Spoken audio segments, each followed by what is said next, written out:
check.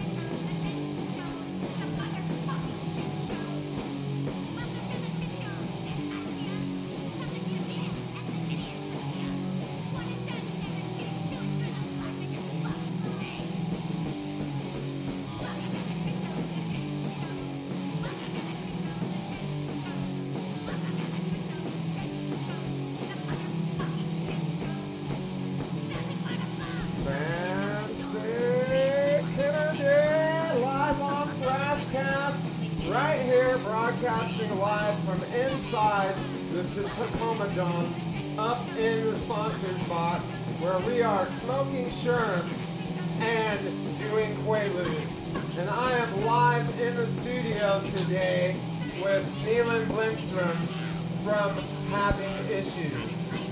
Hey guys, how's it going? Cheers. Right, Nealan is, if I'm not mistaken, what I would describe as a Mystic Records transplant to Seattle. Well, I wasn't on Mystic Records in LA, but I am a transplant from Seattle from LA. I've been here probably about 15 years. We were signed on Mystic Records in May of this year. We were actually in Punk Rock Bowling, and we were told that we were signed, and we were pretty excited. I'm sure everyone knows Punk Rock Bowling in Las Vegas. It's like our yearly trip out to have a good time in the punk rock world. Oh yeah, many of us credit card punks in our 50s that have jobs and our kids are out of high school. And I don't mean me, but several of my friends make it to that one.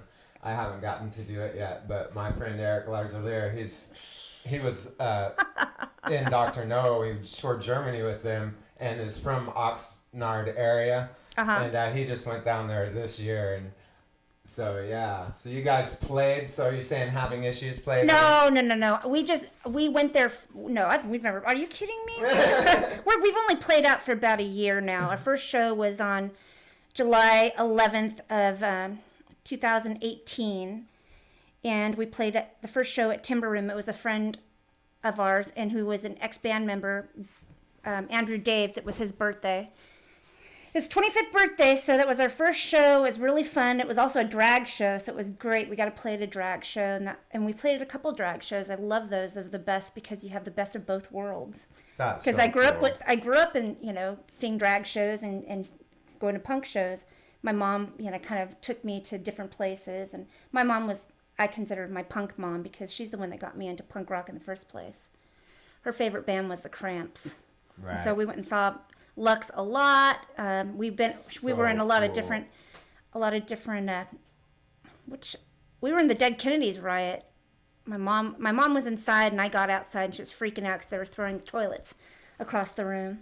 Dead Kennedys riot. All right, I'm gonna Google that. I think that was in not Long Beach. I think Wellington. It was in Wellington. So cool. So, tell me about your Last Rockers shows. That I know that you say that you're not a promoter, but you do. I think you have like a couple of, like, you dabble in it a little bit. I do. Primarily it's the Last Rockers Presents, and that came from Vice Squad's song, Last Rockers. In fact, Having Issues is starting to, we pretty much are ready to play it out, Last Rockers, but we haven't done it yet. So, and Vice Squad's meant a lot to me, Punk and Disorderly albums growing up and all of that. So that's kind of where that name came from. I started that out last August at a club called the Conservatory that's now called the Palace, and they do a lot of drag shows there now. And that was so much fun because that place was really cool. I went and had coffee there with my friend Mike Eisberg, aka Izzy from Cheap Cassettes, and he played in the Derelicts bass for a while. And, Izzy? You mean Izzy? Izzy. I think he's if it's the Izzy that I know. He was in Zeke and a bunch of bands. No, he was never in Zeke. He's actually from Boston. Ah. He's been in some Boston bands. I'm not quite sure. But he and his buddies from Boston, they kind of all congregated here and started Cheap Cassettes. Kind of a pop punk flair. Really great band, good guys. Oh, that's great. You know, my friend Mick from the Stuntmen, who I think are somewhat on Mystic too. Yeah. Yeah.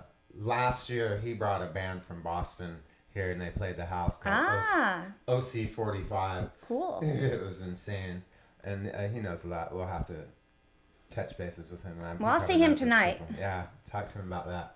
Oh, I was gonna say too about the trannies in Seattle. You know, when I first came here years ago in '91, I would go up on Broadway and go to the off ramp, which is the El Corazon now. But it was always so embarrassing to be a straight guy up there, and you know what I mean, like when not have face piercings, or if you weren't like a lesbian couple or something like that. You know what I mean? I remember it's just the peer pressure. Even back then in the early 90s up on Broadway and at the clubs to really dress freaky was just intense. But I remember I would always go to the I'm transgender now, but back then I was still wearing pants. I didn't really know. Transgenderism hadn't been really. I've been wearing a dress since before they coined the phrase. But still, you know what I mean? So there was a time when I wore pants, and I loved going to like the up on Broadway. They had the Tacky Tavern, and it was this gay bar, but they would have transvestite open mic night. You know, it was just so cool. I always loved drag shows. You know. Yeah. But my mom was a stripper, and I spent my childhood watching her do her makeup. And oh wow! You know what I mean? So where's your makeup right now? What's going on here? Not into makeup. I have more makeup on than you. That's not normally the case.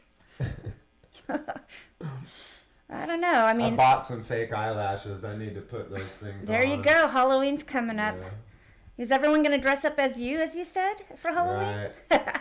Yeah, we're having a Halloween show, and you're going to be at it. Last Rockers at Lucky Liquor, yes. October and Klondike 12th. Kate, yeah. And Chili 2 Libras. Yep. Yeah, tell me about 2 Libras. 2 Libras are friends of mine. They're from Seattle. They're married. They started out doing music together in a different band. But now they've been together doing this project. They're actually going on their first tour, kind of West Coast tour. Oh, so LA it's and funny such. That 2 Libras would date, much less be in a band together. They met each other at they met each other at the Mercury dynamic in Seattle. You know, the goth club. Right. So I met them through some mutual friends, and they've been doing this probably a little over a year as well. And they're really, their heart and their soul is into that music, and they're really excited about that. And they're playing with you guys. You're gonna love it. I mean, they're dark, industrial, gothic kind of, but they've got like a little whimsical part to them. They're a lot of fun. Great people. You know, I met them from a friend of mine, Byron Miller. He's a horror junkie. Loves horror movies. Has done a few movies. Great guy. He and his wife Shelley are kind of like family to me. And he actually, I tried to get him to go on the bill.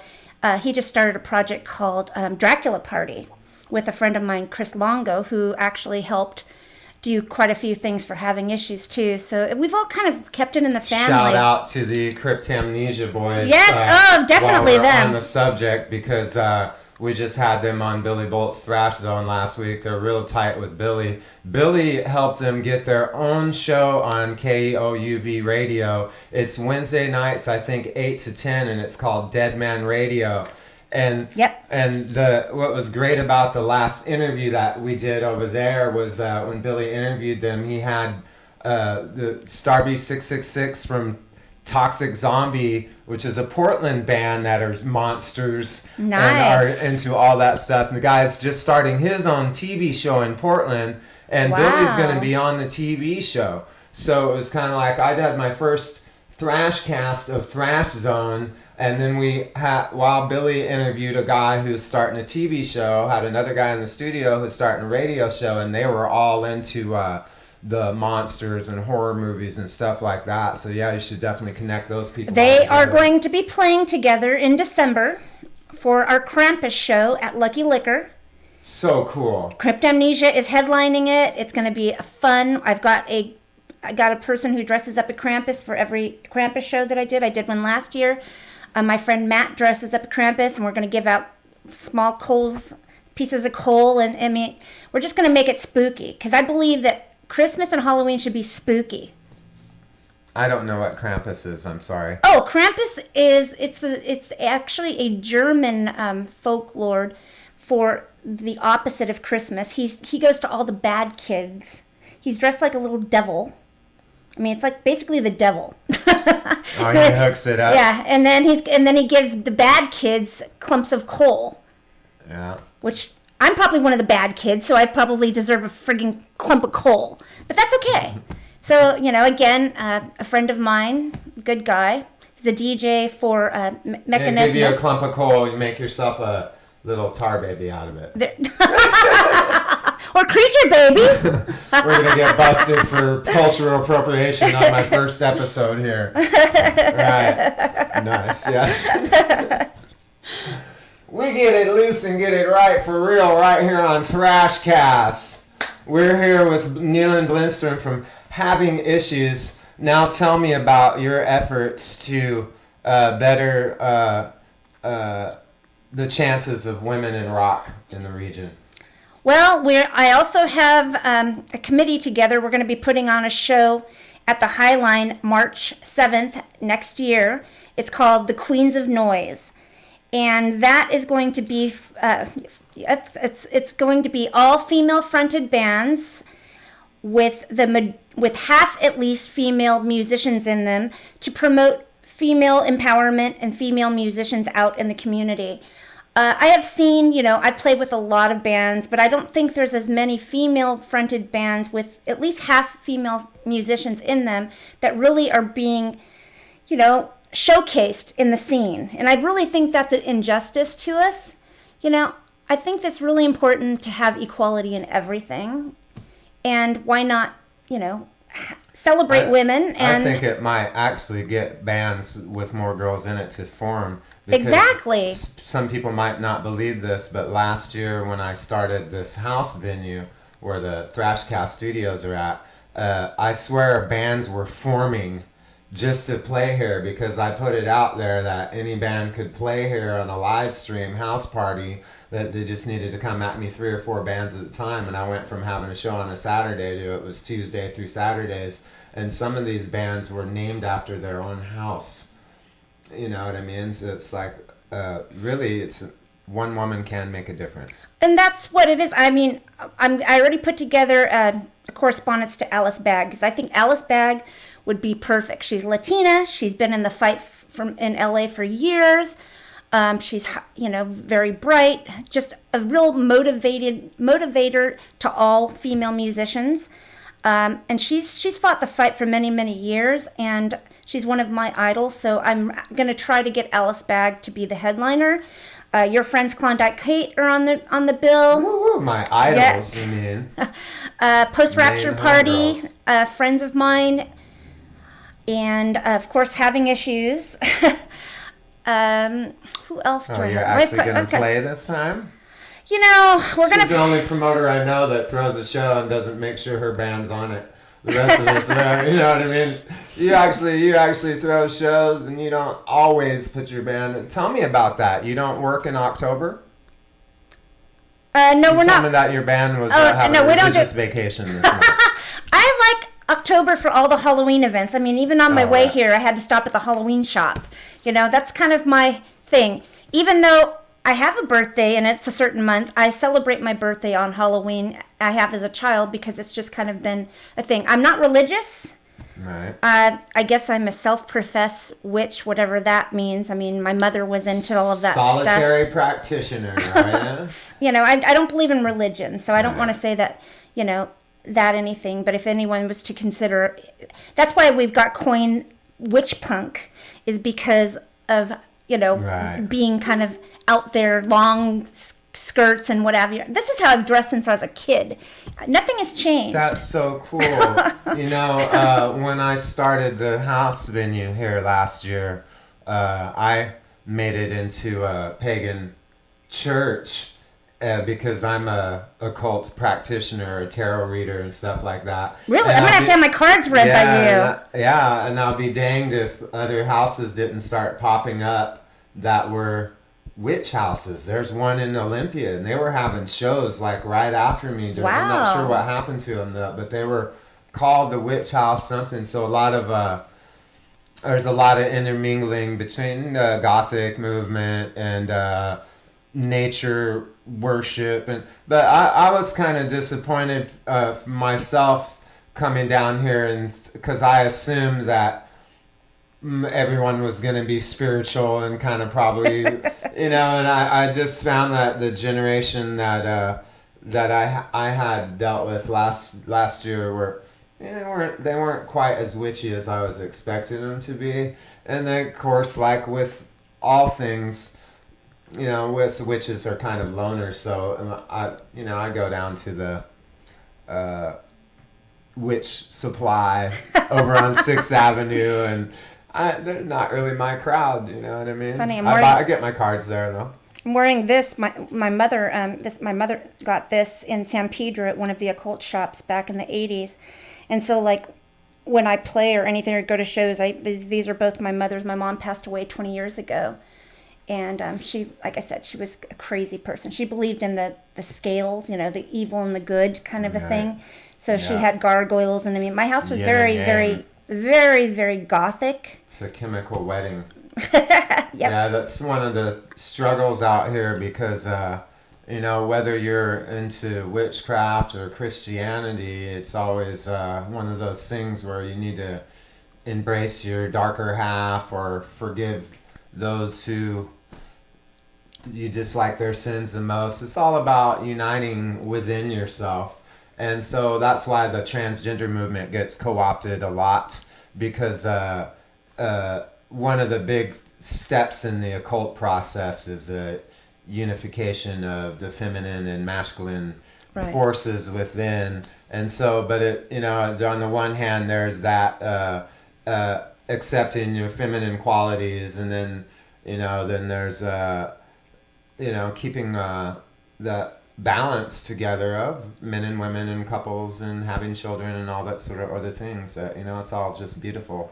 So a lot of practice needs to be done by everyone, but we have to love each other, I think, in the first and foremost. Well, I've always been open-minded. My mother, was with a wonderful woman when I was a child, and because of society's pressures, she chose to go on to my stepfather, who is a horrible person.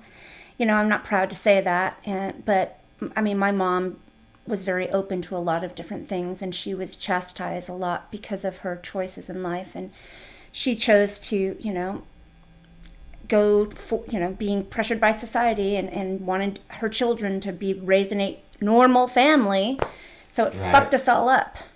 Check. Sorry, check. Let me bring mine up a little bit there. Hello? Okay. Hey, can you guys hear me out there? Yeah, wow, that's so who knows? My mom could have been a lesbian, I don't know. I don't know if my mom was. I know that my baby's mother was, and that my daughter is, and so am I.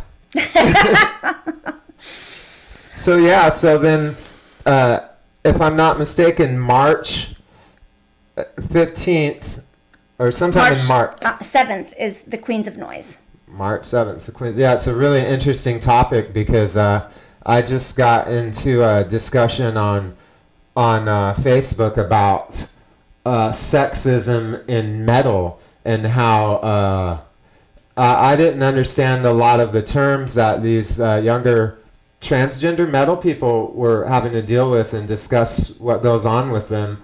It's BDSM culture and sexism and all these other things, and so it's really interesting the struggles that gay and trans males have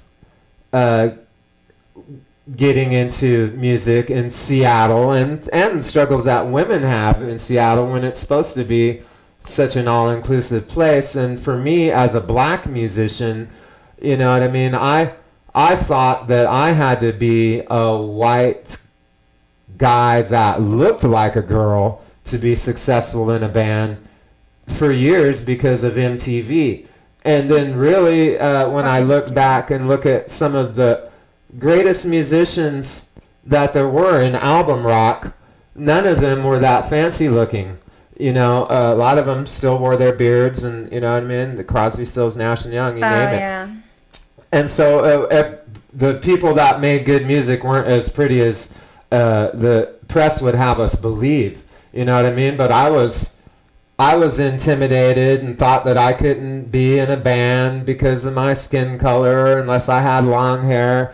And you know what I mean? And so I can imagine the struggle that women go through, and you know, and then it's but funny because the really good musicians, rock musicians, were gay. Rob Halford, Freddie Mercury, you know, some say Randy Rhoads. Certainly, there's even some speculation that metal bands like Metal Church might have some gay people in them. You know, so it's just funny that in the process of discriminating against women, men had to dress up like women to do it. Wow. You know, so there's just so many layers to it, and you know what I mean. Well, discrimination is discrimination. It doesn't matter what Right. what you are. You know, I mean, we could be purple, green. Who gives a shit? It's, you know, everybody just has to accept everybody and stop this fucking barriers. You know, we got a person in the White House is a piece of shit. Right. You know, it's leading these ignorant assholes all over the country. Yeah, you know, it is what it is. I mean, we all have to we have to rise above that as individuals and become better.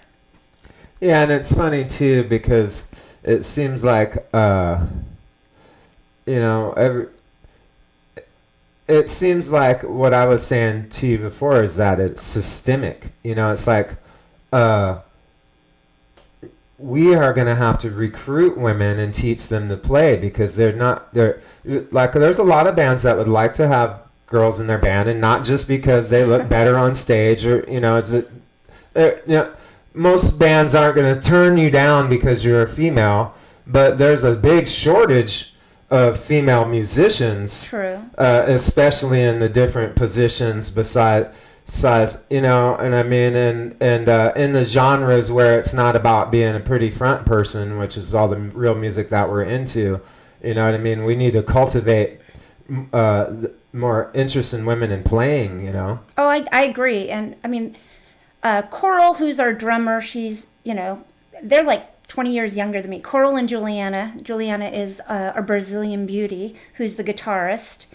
So I was like, get in front, let everyone see you. I mean, I'm the front person, but I don't really care, you know. To me, I'm there to give a performance to the audience. I don't give a shit about anyone saying, oh, you're so wonderful, you're so... Fuck you. No, like the music. When I listen to something, I listen to the music. I love to go see bands where I can see the hands moving. That's why when I saw you playing guitar, I was like, oh my God, this is beautiful. You know, it's like a song to me, just watching the musicians. Just like Millhouse is one of my absolute favorites because those guys fucking rock.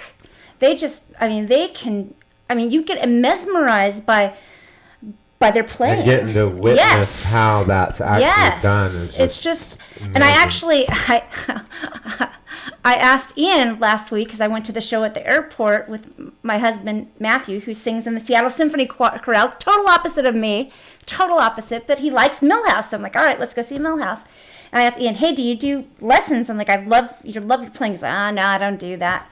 I mean, I do play bass. I'm a very beginner, but I love it. It's my favorite instrument. So Juliana, who's our guitarist, she's wonderful. And Coral, like I said, they're 20 years my junior. Those are the women that are going to bring more women into the music. You know, they're going to see them, like, how many female drummers are there? I have a couple friends that are female drummers. There really aren't that many. Right. You know, and even bass players, you know, there aren't that many bass players. I mean, Having Issues actually started off as triple Bs, and it was all females. It was Coral, Juliana, and Delia Gable. She lives right down the street from you. I don't even know if you know her, but she lives literally off of Fawcett, right down the street. Right. Yep. So we started this band called the Triple Bs, and that's where Ex-Catholic Girls came from. We wrote that song, Ex-Catholic Girls, because we were all ex-Catholic girls. You want to go ahead and play it?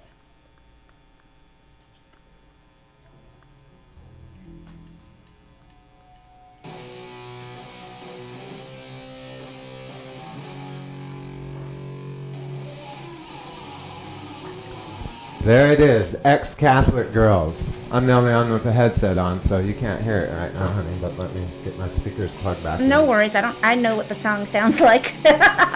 We're here live with Nealan Blinstrub from Having Issues.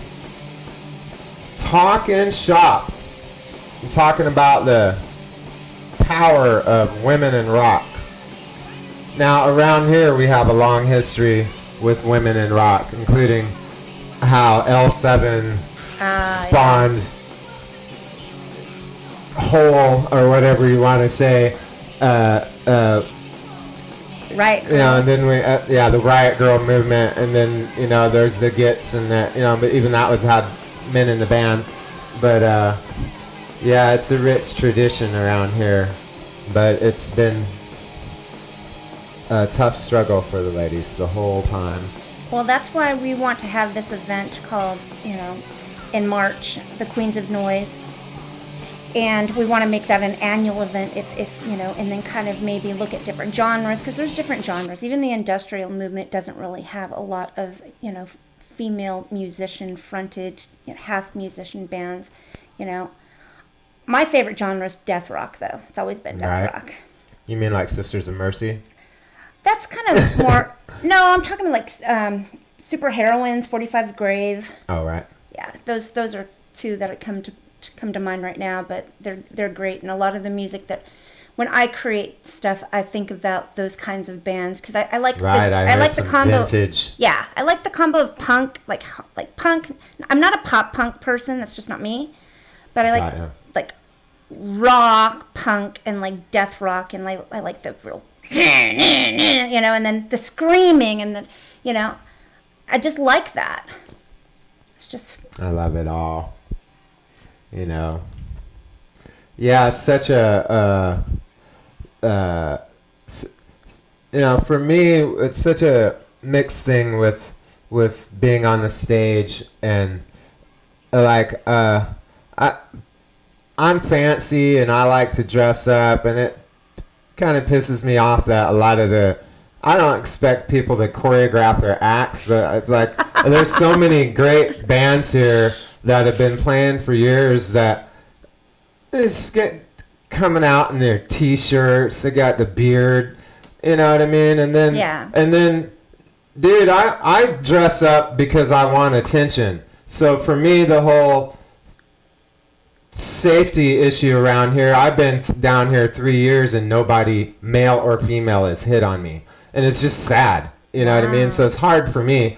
And then, it's like, and then I like to embrace the feminine, you know, chicks are hot, girls on the stage dressed up, foxy, whatever. I understand, you know, the whole movement against sexual predator behavior and all that. And you know what I mean? I've been wearing a dress and protecting women from that sort of thing for years, you know what I mean? But it's like, where do we draw the line?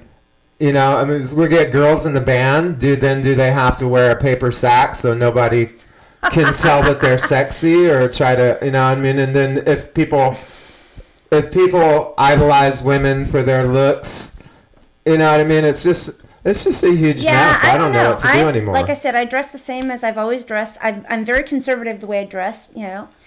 I've never been somebody who is revealing. I mean, there was a joke a friend of mine said that we actually wrote a song called Keyhole, because I'd have a shirt like with a little keyhole. You could see a little bit of cleavage, because I've just always been that way. I've kind of, that's, you know, it's my own way. So if, you know, if people want to dress sexy, that's up to them. But I am who I am. I'm not going to change for anybody. At my age, fuck everybody. If they don't like me, if they don't accept me, then move on.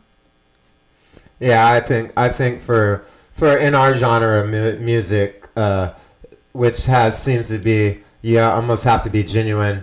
You know what I mean? Some people have an act, but with the genuine factor of some of the heavier underground musics, it seems like using sex to sell your product is kind of, you know what I mean? It doesn't really work that well. So it's, you know what I mean? We all kind of dress down in some of these bands, but you know what I mean? It's it's like I was telling you in the email.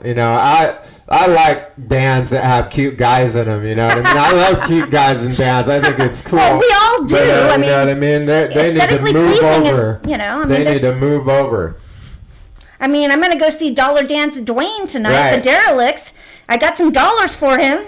I mean, he's all right. he's a great that's guy. Exactly what I mean. I mean, dude, I'm gonna give you my camera and 21 so you can stuff him in his shorts and bring the footage back for me so I can just.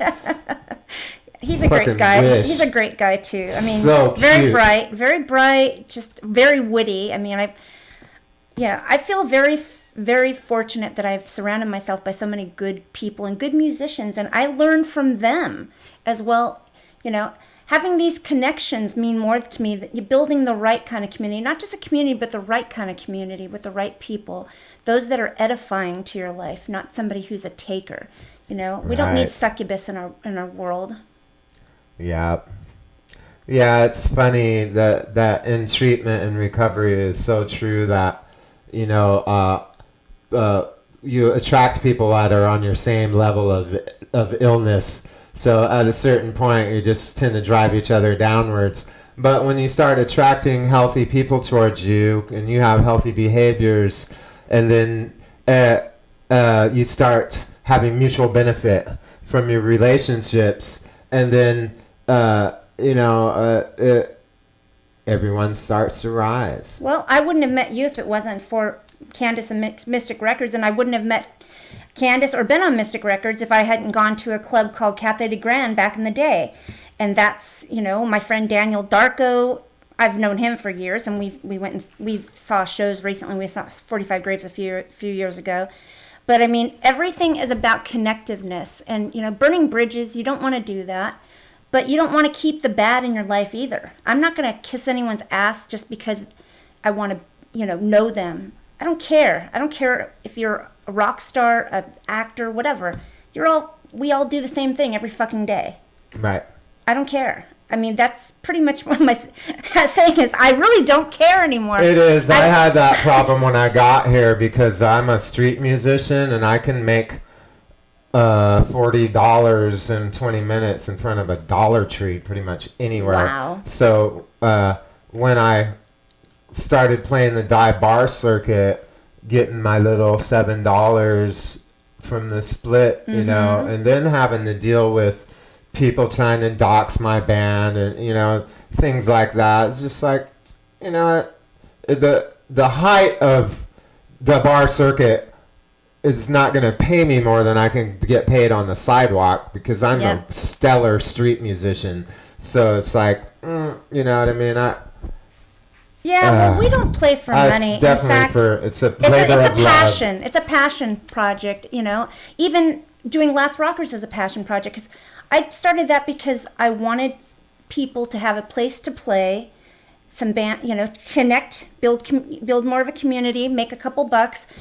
We made some money for the bands when we were at the conservatory, now the Palace. But when we moved over to the Timber Room, great venue, great people, but it's a business. They have to make money. So I had to pay the sound person.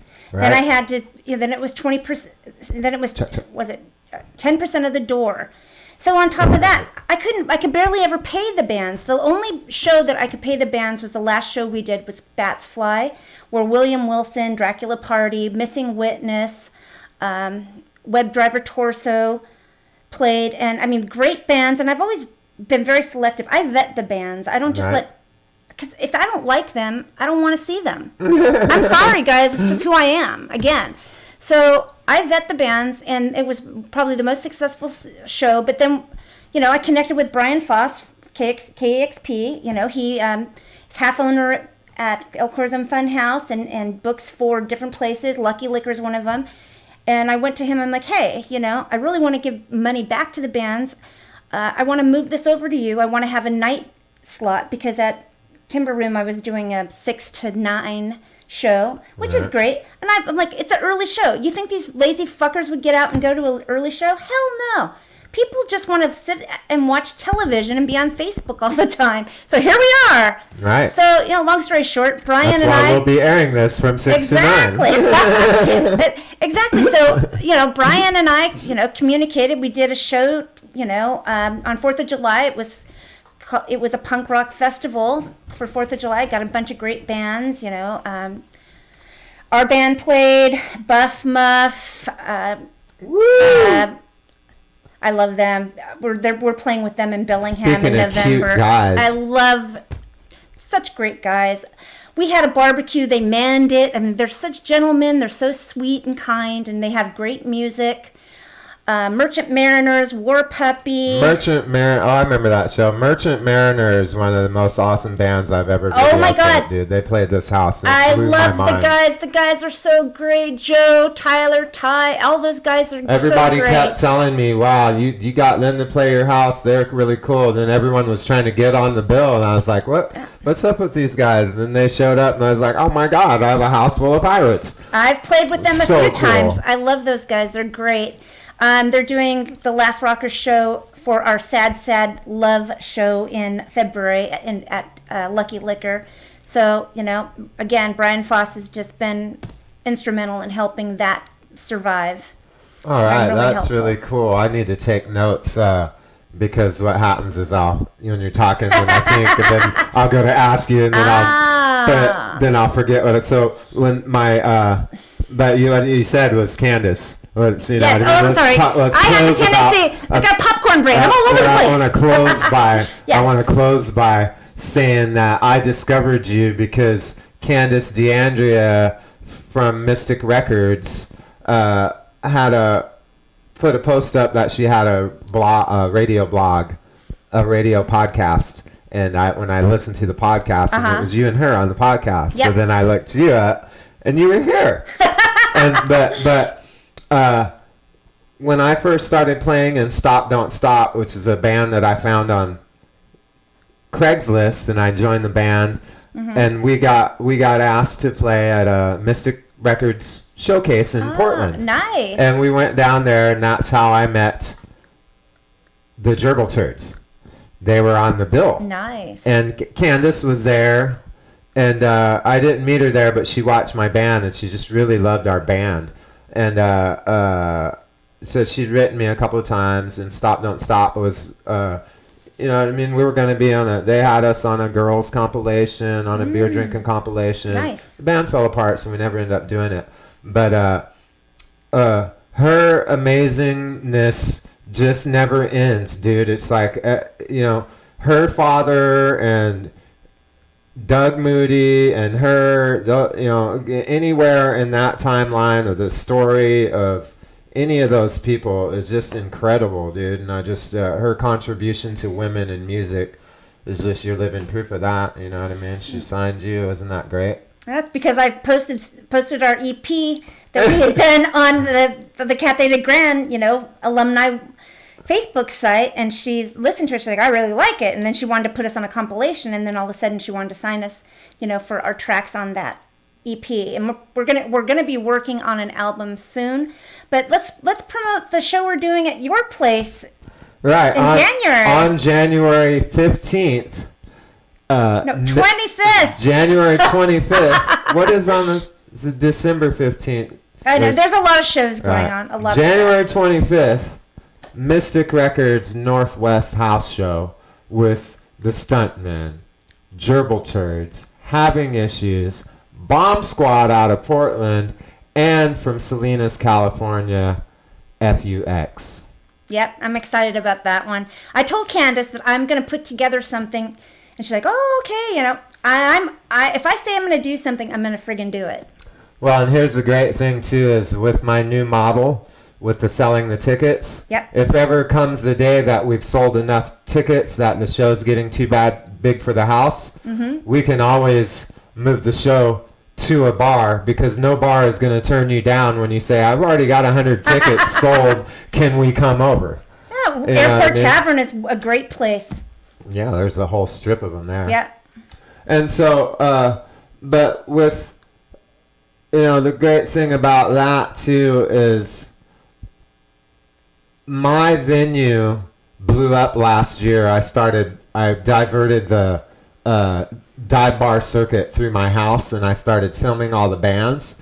And I had a lot of local bands that were real cute, but they were kind of picky. And when I booked a band that they didn't like, they all dumped my schedule and doxed my venue. And that band, if I'm not mistaken, has probably made Mystic Records more money than any other band, because they're Seattle's own The Mentors, who moved to California in the mid 70s and got signed on Cathay de Grand. Yeah. You know what I mean? So it's just such an irony. And frankly, because I didn't know, like, I wasn't familiar really with Dr. No, and I didn't really know all the Mystic Records bands.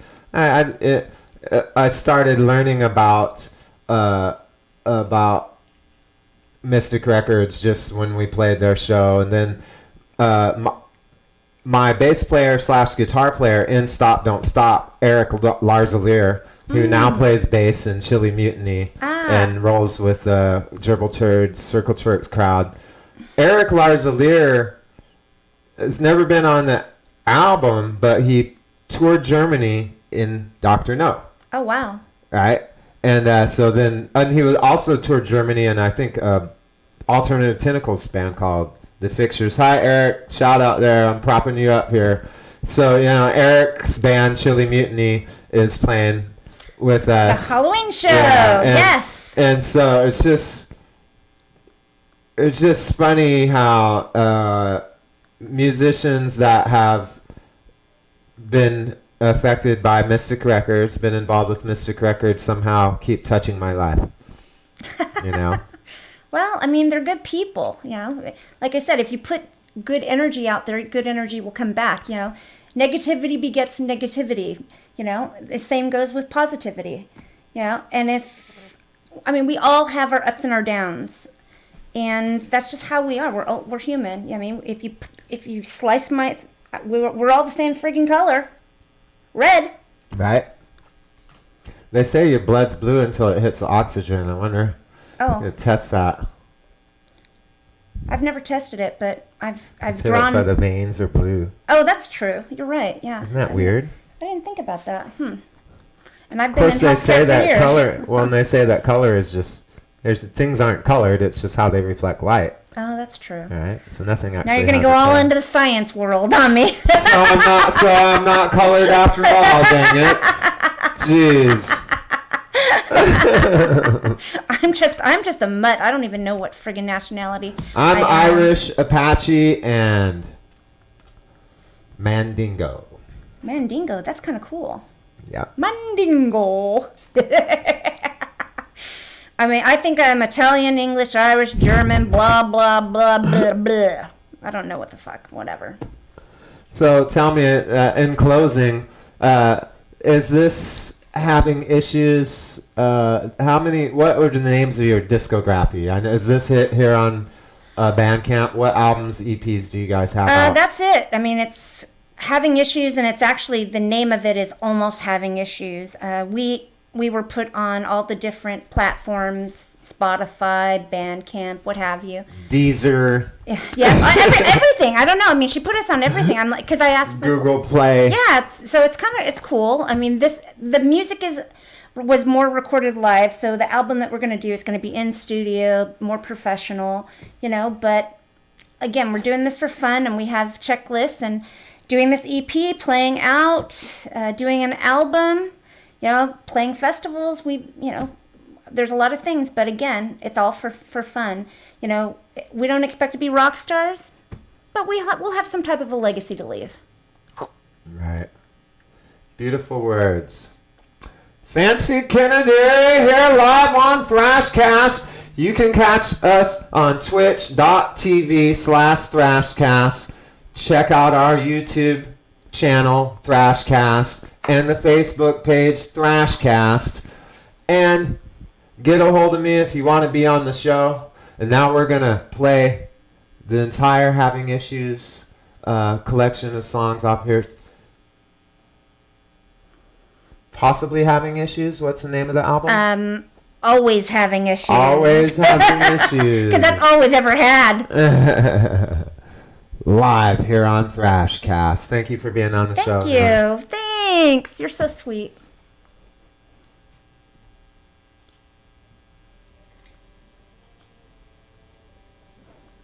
Thrashcast. Beating people up with music.